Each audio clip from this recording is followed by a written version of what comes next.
Hello दोस्तों, मैं गौरव शर्मा एक बार फिर से आपका गौरव भैया क्लासेस में स्वागत करता हूं। मैं आज आपके सामने एक टॉपिक लेके हाजिर हुआ हूं। टॉपिक का नाम है गति के समीकरण। मैंने सुबह एक टॉपिक कराया था आपको जिसका नाम था न्यूटन की गति के नियम, यानी कि गति के नियम। और गति के कितने नियम बताए थे मैंने? 3। इसी तरीके से मैं आपके सामने टॉपिक लेके हाजिर हुआ हूं गति के समीकरण। गति के समीकरण, और गति के कितने समीकरण है? 3। गति के कितने समीकरण है? 3। गति के कितने समीकरण हैं? 3 समीकरण हैं। ठीक है, धीरे धीरे अब क्वेश्चन बाय क्वेश्चन। पहले हम समीकरण से सीधा क्वेश्चन आ जाता है। कौन सा गति का पहला समीकरण है? निम्नलिखित में से कौन सा दूसरा समीकरण है? निम्नलिखित में से कौन सा गति का तीसरा समीकरण है? तो ये सीधा क्वेश्चन आता तो पहले याद कर लेते हैं। v बराबर u प्लस at, ये है गति का पहला समीकरण। मेरे साथ बोलिए, v बराबर u प्लस at, ये है गति का पहला समीकरण। गति का पहला समीकरण क्या? v बराबर u प्लस at। v बराबर u प्लस at। अब आप इस बात को थोड़ा सा ऐसे समझिए, v क्या है? v जो है, v है किसी वस्तु का अंतिम वेग। v क्या है? किसी वस्तु का अंतिम वेग। अंतिम वेग अगर वो चलती हुई वस्तु है तो जिस स्पीड पे वो इस समय चल रही है, लास्ट सपोज करो कोई वस्तु 50 किलोमीटर प्रति घंटे की रफ्तार पे चल रही है, तो उसका अंतिम वेग क्या होगा? 50 किलोमीटर प्रति घंटा। और प्रारंभिक वेग जहां से उसने चलना प्रारंभ करा, जैसे कह दे विराम अवस्था से, तो विराम का मतलब क्या? रुका हुआ। तो उसका प्रारंभिक वेग कितना हो जाएगा? प्रारंभिक वेग यानी कि u हो जाएगा उसका 0। प्रारंभिक वेग कितना हो जाएगा? 0।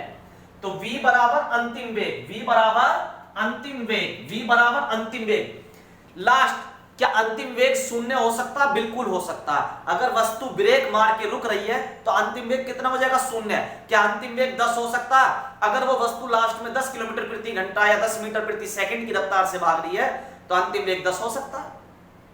क्या 50 हो सकता है? बिल्कुल हो सकता है। वो वस्तु 50 किलोमीटर प्रति घंटे की रफ्तार से भाग सकती है। क्या 100 हो सकता है? 100 किलोमीटर प्रति घंटा की रफ्तार से भाग रही होगी। तो अंतिम वेग का मतलब क्या? लास्ट में उसकी स्पीड कितनी है, और प्रारंभिक वेग किस स्पीड से उसने चलना चालू करा। 0 से चली है, 10 की स्पीड से चली है, जो भी स्पीड से उसने चलना प्रारंभ करा। तो यहां पे जरा ध्यान से देखिए, पहली समीकरण क्या है? v बराबर u प्लस at। v क्या कहते हैं? v कहते हैं अंतिम वेग को, v कहते हैं अंतिम वेग को, u कहते हैं प्रारंभिक वेग को। you आर फर्स्ट, तुम फर्स्ट आओगे।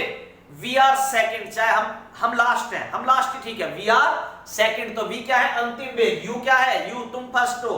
a त्वरण, t टाइम, a क्या है? त्वरण, a क्या है? त्वरण।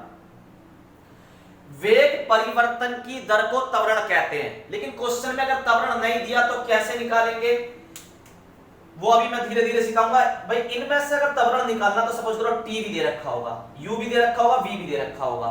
लेकिन अगर बेसिक सवाल ज्यादा ही बेसिक दे दिया तो कैसे निकालते? ध्यान रखिए, त्वरण का मतलब क्या? अंतिम वेग माइनस प्रारंभिक वेग बटे t, इससे त्वरण निकल जाएगा। त्वरण क्या है? वेग परिवर्तन की दर बटे समय। ठीक है, और इसका फॉर्मूला क्या हो, इसका मात्रक क्या होता? बहुत बार आता मीटर प्रति सेकंड स्क्वायर। चाल का मीटर प्रति सेकंड, वेग का मीटर प्रति सेकंड, लेकिन त्वरण का मीटर प्रति सेकंड स्क्वायर, मीटर प्रति सेकंड स्क्वायर। लेकिन त्वरण है क्या? त्वरण है वेग परिवर्तन की दर बटे समय। वेग परिवर्तन की दर बटे समय। इसे कैसे सिंपली तरीके से निकाल सकते हैं? अंतिम वेग में से प्रारंभिक वेग, अंतिम वेग में से प्रारंभिक वेग घटा दो। जरा ध्यान से देखना,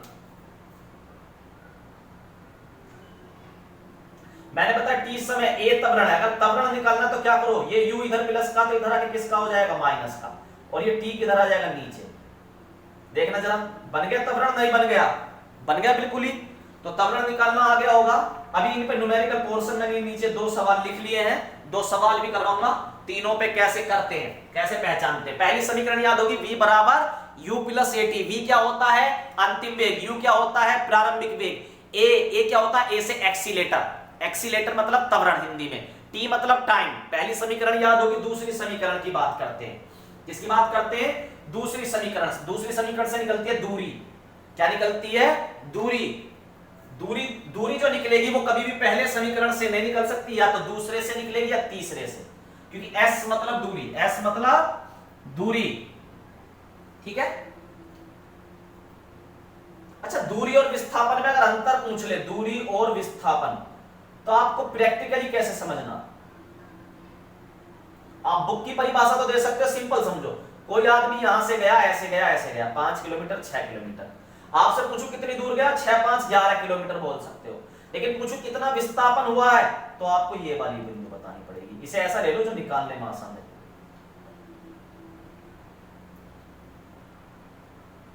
अगर दूरी पूछे 3 और 5 8, लेकिन अगर विस्थापन पूछे तो इस बिंदु से इस बिंदु तक जो कितना बैठेगा, 3 3 3 9 4 4 16।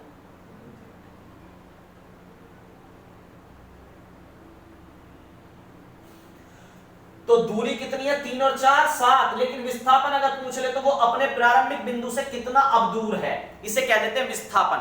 तो दूरी और विस्थापन में अंतर समझ में आ गया होगा, लेकिन अंतर हमसे अभी नहीं पूछेगा। इसमें क्या करेगा? हमसे दूरी निकलवाएगा। दूरी कभी भी पहले समीकरण से नहीं निकलेगी। पहले से प्रारंभिक वेग, अंतिम वेग निकल सकता, समय निकल सकता और त्वरण। तो अगर कभी भी सवाल में त्वरण पूछ लिया है और प्रारंभिक और अंतिम वेग और समय दे रखा, तो समीकरण पहले लगाओ। अभी आगे और चलेंगे, पहले इस समीकरण को याद कर लेते हैं। S बराबर यूटी, S बराबर यूटी 1/2 AT स्क्वायर। उसमें क्या था जरा देखो, v बराबर u प्लस AT। AT इसमें भी है, लेकिन AT के साथ क्या आ गया? 1/2 और t का स्क्वायर। t यहां पे भी स्क्वायर हो गया, देखो जरा t यहां पे भी आ गया, बस t फालतू हो गया और 1/2 फालतू हो गया। और v की जगह क्या हो गया? यहां s। जरा ध्यान से देखिए, फिर से मैं इसे बनाता हूं। पहली समीकरण कैसे याद रखें? पहली समीकरण v बराबर u प्लस AT। अब जरा देखिए, v की जगह क्या कर दो? दूसरी में s, और एक t यहां पे जोड़ दो, एक t यहां पे, तो t का स्क्वायर हो गया, और a को कर दो आधा। ठीक है, ये बन गई दूसरी समीकरण, ये बन गई दूसरी समीकरण। तीसरी समीकरण, s को s ही रहने दो। क्या था हमारा? एक तो ये रख लो,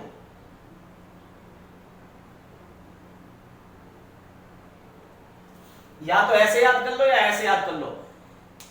अंतिम वेग में से प्रारंभिक वेग, अंतिम वेग के स्क्वायर में से प्रारंभिक वेग का जो है वो घटा दो, 2as आ जाएगा, 2as। अंतिम वेग के स्क्वायर में से प्रारंभिक वेग का स्क्वायर घटा दो, 2as आ जाएगा। या फिर इसे ऐसे कर लो, v स्क्वायर बराबर u स्क्वायर प्लस 2as। बात एक ही है, बात एक ही है। अब दूसरा क्वेश्चन कैसे आता? पहला तो सीधा सीधा समीकरण पहचानने के लिए आएगी। निम्नलिखित में से कौन सी गति की पहली समीकरण है? तीनों दे देगा और चौथी में थोड़ा सा फेर बदल कर देगा। ठीक है, या एक सही दे देगा, पहली वाली जब पहली पूछे तो पहली सही दे देगा, दोनों गलत दे देगा और तीसरा भी गलत ऑप्शन दे देगा। ठीक है, आगे दूसरी बात, इनसे हमें संबंध पता पड़ती है किस किस का? स्थिति, समय और वेग वगैरह में। तो पहली समीकरण से किसका जो है संबंध पता पड़ता? समय और वेग का। पहली समीकरण से समय और वेग का संबंध पता पड़ता है। गति की पहली समीकरण से समय और वेग का संबंध, गति की जो पहली समीकरण है, गति की जो पहली समीकरण है, इससे हमें क्या पता पड़ता है? समय और वेग। समय और v से आप प्रारंभिक वेग ना मान के क्या मान लो? वेग। तो समय और वेग का, समय और वेग का संबंध कौन सी बताती है? पहली समीकरण। समय और वेग का संबंध गति की पहली समीकरण, समय और वेग का। दूसरी समय के साथ साथ स्थिति, दूसरी समीकरण। समय देखो, समय पहली में भी है, समय दूसरी में भी है। ठीक है, तीसरी में समय है ही नहीं, ध्यान रखना। तो समय पहली में भी है, दूसरी में, तीसरी में समय नहीं है। तो पहली और दूसरी समय के साथ संबंध बताएगी। पहली समय के साथ वेग बताती है, दूसरी स्थिति बताती है। समय के पहली में भी समय है, दूसरी में भी समय, तीसरी में समय है ही नहीं, तीसरी में समय है ही नहीं। तो पहली समीकरण जो है समय के साथ वेग का संबंध बताती है, समय के साथ वेग का। दूसरी समय के साथ दूरी यानी कि स्थिति का, समय के साथ स्थिति का। तीसरी में समय गायब हो गया, जो बच गए वो रख लो, स्थिति और वेग बच गए। समय गायब हो गया तो क्या क्या बच गए? स्थिति और वेग। तो तीसरी में स्थिति और वेग में संबंध है, तीसरी से स्थिति और वेग में संबंध है। तो आपसे क्वेश्चन आएगा, गति की पहली समीकरण किस किस में संबंध बताती है? गति की पहली समीकरण किस किस में संबंध बताती है? आप कहोगे भैया पहली भी हो या दूसरी हो, दोनों समय, दोनों में समय आएगा। पहली वाली समय के साथ वेग का संबंध बताएगी, दूसरी वाली समय के साथ स्थिति, और समय को गायब कर दो, तीसरी में दोनों बचे हुए ले लो, यानी कि वेग और स्थिति में संबंध, वेग और स्थिति में संबंध। उम्मीद करता हूं ये क्वेश्चन भी समझ में आ गया होगा। जो पेपर में जैसे क्वेश्चन आ रहा है उस हिसाब से कवर कर रहा हूं धीरे धीरे। तीसरी बात, त्वरण दो तरीके का हो सकता है, एक पॉजिटिव एक नेगेटिव। त्वरण का मतलब क्या? एक्सीलेटर, कितनी तेजी से वेग बदल रहा है। अब चाहे वो वेग बढ़ते हुए में बदल रहा हो चाहे घटते हुए में। अगर कोई गाड़ी 0 से 10 की तरफ जा रही है तो वेग बदला 0 से 10 बढ़ता हुआ, उसे कहते हैं धनात्मक त्वरण। और अगर उस 10 की स्पीड में मैंने ब्रेक मार दिया तो क्या होगा? गाड़ी 0 पे आएगी। क्या एकदम आ जाएगी? थोड़ा टाइम लगेगा। तो 10 से 0 की तरफ जो आ रही है वो त्वरण होगा ऋणात्मक। तो त्वरण जो है दो तरीके का होता है, धनात्मक और ऋणात्मक। लेकिन ऋणात्मक त्वरण को मंदन कहते हैं। तो कभी पूछ लिया जाए मंदन किसे कहते हैं, तो ऋणात्मक त्वरण को मंदन कहते हैं। ऋणात्मक त्वरण को मंदन कहते हैं। ऋणात्मक कैसे होगा? जब गाड़ी चल रही है तेज और ब्रेक मारने पड़ जाए तो एक्सीलेटर कम हो रहा है, बढ़ नहीं रहा, आपकी बार एक्सीलेटर कम हो रहा। और धनात्मक कब होगा? जब हम 0 से चले या 10 से चले और बढ़ते जा रहे हैं, आगे की तरफ बढ़ते जा रहे हैं, एक्सीलेटर तेज होता जा रहा है। ठीक है, ये को उम्मीद करता हूं ये वाला मंदन वाला क्वेश्चन भी आपको समझ में आ गया होगा। अब क्वेश्चन, ये वाली बात भी समझ में आ गई होगी। ये मैंने पहली समीकरण से निकाल के दिखाई आपको त्वरण की, तो इसे भी रफ कर देते हैं। ठीक है, इसे भी रफ कर देते हैं, जगह बना देते हैं। मंदन समझ में आ गया होगा। अब ये दो चीजें जो बची इन्हें भी खत्म करते हैं धीरे धीरे। ये क्या है ये समझिए। अगर कोई प्रारंभिक अवस्था में, विराम अवस्था में कोई वस्तु चल रही है, तो विराम का मतलब क्या? 0 से, तो प्रारंभिक वेग हमेशा 0 होगा। और अगर कोई वस्तु वेग मार के रुक गई है, ब्रेक मार के रुक गई, तो रुक गई, तो इसका मतलब अंतिम वेग कितना होगा? 0। तो प्रारंभिक वेग 0 कब होगा? जब हमें लाइन में लिख रखा हो कि विराम अवस्था से चलना प्रारंभ करती है, तो विराम अवस्था मतलब प्रारंभिक वेग हमेशा 0 होगा। और अगर ब्रेक मार के रुक गई है या डायरेक्ट भी दे दिया रुक गई है, तो रुक गई तो मतलब अंतिम वेग कितना हो गया? 0। रुक गई तो मतलब 0। तो प्रारंभिक वेग 0 कब होगा, अंतिम वेग 0 कब होगा? उम्मीद करता हूं दोस्तों ये भी बात समझ में आ गई होगी। ये भी बात समझ में आ गई होगी। तो अब थोड़ा न्यूमेरिकल की तरफ चलते हैं।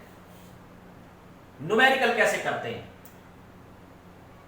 एक बस विराम अवस्था से चलकर मतलब u कितना हो गया? 0, क्योंकि विराम अवस्था क्या है? रुकी हुई अवस्था से चलकर 5 मिनट में 54 किलोमीटर प्रति घंटे का वेग प्राप्त कर लेती है। कितना वेग प्राप्त कर लिया? 54 किलोमीटर, यानी कि अब कितनी स्पीड से चल रही है? लास्ट में 54 किलोमीटर प्रति घंटा, रुकी नहीं है, 54 की स्पीड से चल रही है। तो v बराबर 54 किलोमीटर प्रति घंटा। अब एक बात बताओ, इसे मीटर प्रति सेकंड में बदल ले, इसे मीटर प्रति सेकंड में बदल लेते हैं। मीटर प्रति सेकंड में बदलने के लिए हम क्या करते हैं? 5/18 से गुणा करते हैं। अच्छा, 5/18 से गुणा क्यों कर रहा हूं? इसके पीछे का बेसिक भी समझ लो। 1 किलोमीटर में कितने मीटर होते हैं? 1000। और घंटे में कितने होते हैं? 3600 सेकंड। मीटर प्रति सेकंड में बदल रहा हूं ना। 1 घंटे में 60 मिनट और 60 सेकंड, 6 6 36 और 2 0, ये 3600 सेकंड। अब जरा इसे काट के देखना, ये मैथ में भी आ जाता, रेलगाड़ी वाले चैप्टर में, चाल दूरी वाले चैप्टर में। ठीक है, तो आपको पता होना चाहिए। अब देखना जरा, 2 पंजे 10,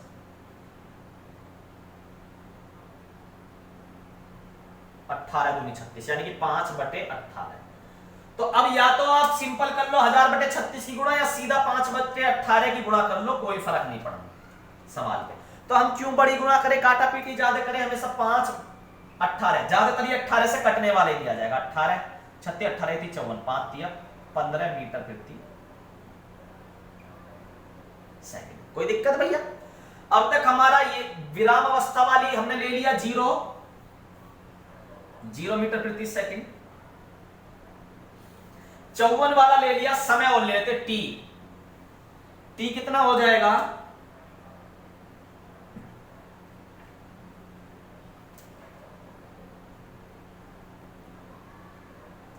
आप ही बताओ। 5 मिनट और हमने समय लेना सेकंड में। 5 मिनट में 60 की गुणा कर दूं तो 300 सेकंड। बात समझ में आई? तो समय कितना हो गया? 300 सेकंड। ये देखो कितना, इसका त्वरण एक समान है। अगर कभी भी एक समान नहीं दे रखा होता तो क्या, एक समान नहीं दे रखा होता, एक समान नहीं दे रखा होता तो क्या करता वो, देता कि त्वरण इतना है, 5 है, 10 है या 15 है। एक समान का मतलब क्या, त्वरण 0 है। एक समान का मतलब क्या है, त्वरण 0 है।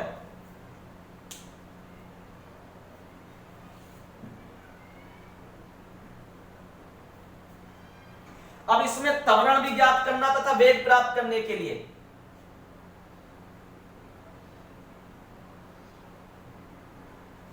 अब एक बात कहो, हमें सबसे पहले निकालना त्वरण और फिर निकालना वेग।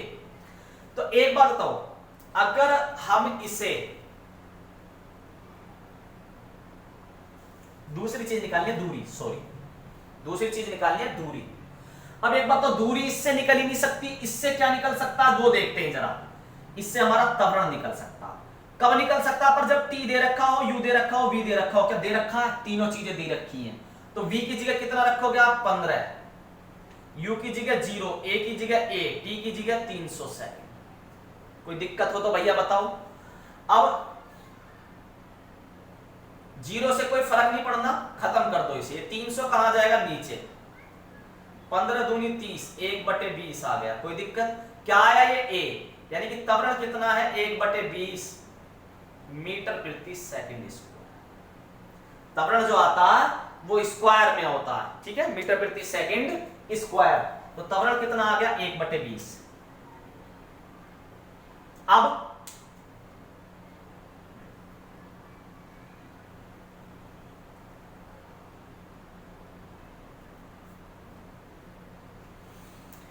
दूरी वाले फॉर्मूले में रख दो, दूरी s, u कितना हमारे पास 0, t कितना हमारे पास 300, 1/2 गुणा 1/20 गुणा में t का स्क्वायर, t कितना 300 गुणा के 300।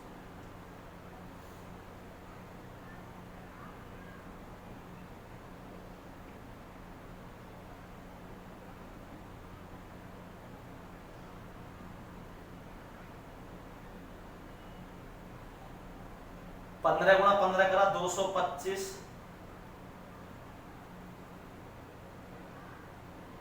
300 यानी कि 2550।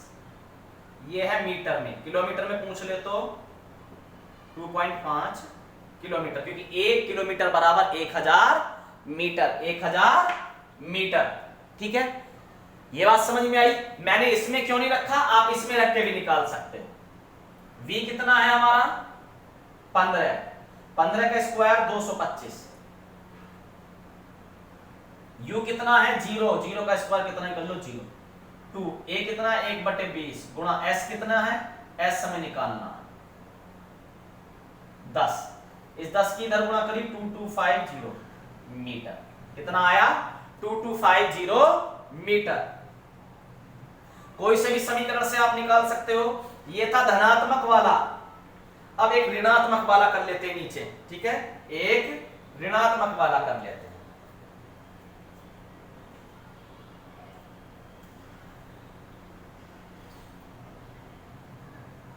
फिर वही बात, किसी कार पर ब्रेक लगने पर गति की विपरीत दिशा में, ब्रेक लगने पर u क्या हो गया होगा 0, विपरीत दिशा में त्वरण उत्पन्न होता कितना, विपरीत दिशा में 6 मीटर प्रति सेकंड स्क्वायर। जब मीटर प्रति सेकंड स्क्वायर लिखना तो मैंने बताया किसका होता, त्वरण का।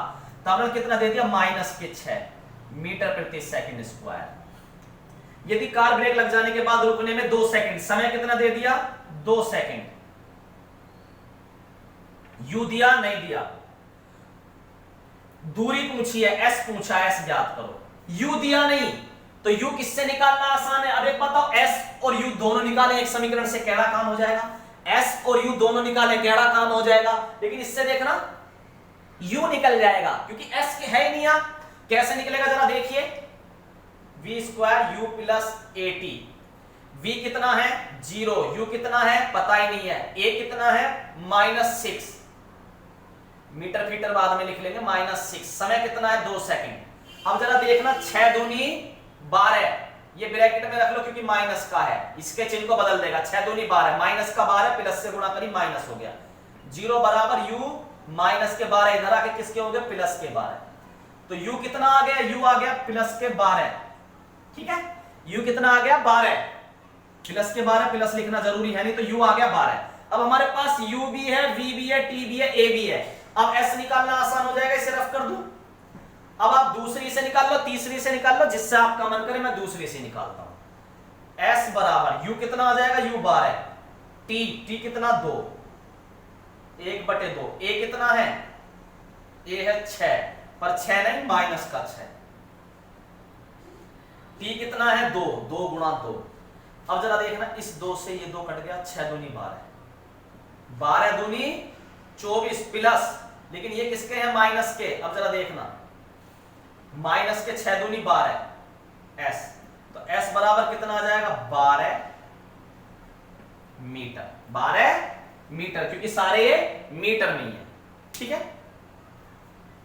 दूरी मीटर प्रति सेकंड में आती है तो लेकिन दूरी तो मीटर में आएगी, चाल आती है मीटर प्रति सेकंड में। अब उसने पूछे दूरी तो कितनी आ गई 12 मीटर। उम्मीद करता हूं दोस्तों अगर न्यूमेरिकल क्वेश्चन भी इसके आ जाएंगे, अगर न्यूमेरिकल क्वेश्चन भी इसके आएंगे, किस में आएंगे, असिस्टेंट लोको पायलट में और रेलवे डी ग्रुप में या एनटीपीसी में, आपको इसके न्यूमेरिकल पोर्शन मिल सकते हैं। बाकी में क्या मिलेगा, बाकी में ये ऊपर का पोर्शन, ये दोनों पोर्शन मैंने जो 3 एग्जाम बताए उसमें मिलेंगे, बाकी में ये तीनों पोर्शन मिलेंगे। ये क्वेश्चन पूछ ले या समीकरण का सीधा क्वेश्चन पूछ ले।